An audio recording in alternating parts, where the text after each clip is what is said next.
At first glance, it may look and sound like we're actually at a nature preserve, but instead, you'll find out that we're in suburban Tulsa, and you'll hear some construction noise going on in the background, but we're actually at the home of Mr. Richard Bradley. And Richard, welcome to Oklahoma Gardening. Now you tell me that you called your garden, what, Wild Song? Yes, because this is a wild garden designed expressly to attract birds. Okay, and you've got some very unique plant material here, which we'll talk about. But you tell me initially that the key to you attracting over 65 species of birds is with this right here. Tell us what we've got with the brush here in the water. The thing that brings the birds to this particular spot, which is 25 feet from my dining window, is this openly arranged bare branches. All of the warblers and small birds come in and land there where they feel protected, but where I can see them, and they're attracted by the sound of this trickling water. And that can be reduced to as little as 1 drop every few seconds, and it will still work. It makes noise because there's a little echo chamber back under those rocks. And then it flows into a little puddle in front, and the small birds like the warblers all come down and bathe in that puddle. And that's the focal point of the garden. Everything is ultimately attracted to this spot. Right. Now, it's really not a water garden per se. I mean, you just have a water hose running up there and trickling down a gravel bed, This is an ordinary buried garden hose. That's very simple, and you don't have to worry about buried electrical lines. And also, it provides sufficient water to replenish the evaporation of the pond. Right, and very peaceful sounding as well, isn't it? The sound's attractive to people. Now, the other thing that I've noticed is you use a lot of native plants, and we want to talk about those in a minute too, but also in addition to the brush, you actually have what we call snags here that are just dead trees, right? Tell us what happened here and the one with the pine tree. Well, this is a redbud which has just slowly died, and I leave the dead branches because they're open places for birds to land, and they also attract larvae, which woodpeckers like.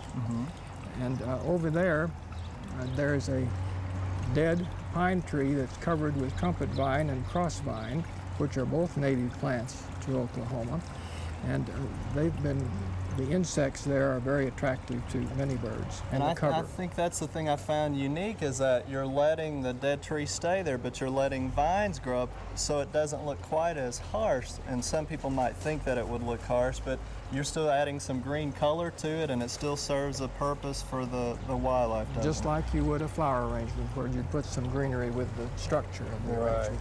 Now, some of the native plants that I've noticed you have growing here is pokeberry that people are familiar with, some of the wild sunflowers, pawpaw trees, hawthorn, some of those. But comment quickly about the ragweed, and I've noticed you've got also some wild lettuce and also what you call buckwheat. And the thing I found unique is that you have a way to control the invasiveness, and tell us what you do on that. Yes, many of these plants, which are normally considered invasive and undesirable, have a beautiful form and they grow beautifully.